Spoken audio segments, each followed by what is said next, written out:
first love akimil theipoi atiu hi ta sanwam di na sawam kenvang di kasapoi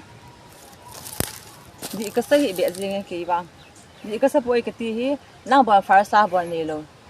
first love bon ne zo lo hin ti ki diu hin ne bo ne khadan dan hin ti ki diu hin first love ne lo mala nang hon khat bo ne hin na ke hin ka hau dan na ne lo sa som lang ka ne ti na ni ke ni oh so ka hin sei nom bye bye. Di na sa lo kami na sa itabo. Bye.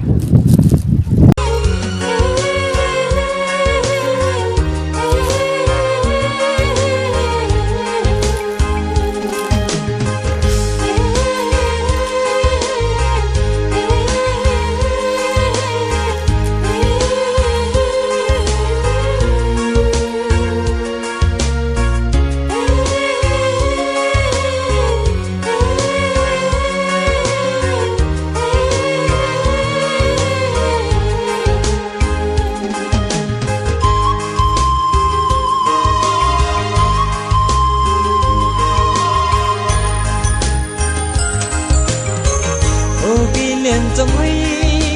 cũng xóa na dia cả đây no ho y đi ngang in đây đàn hạ dễ nghe ta ô kỳ liền trong ấy cũng xóa na dia cả đây no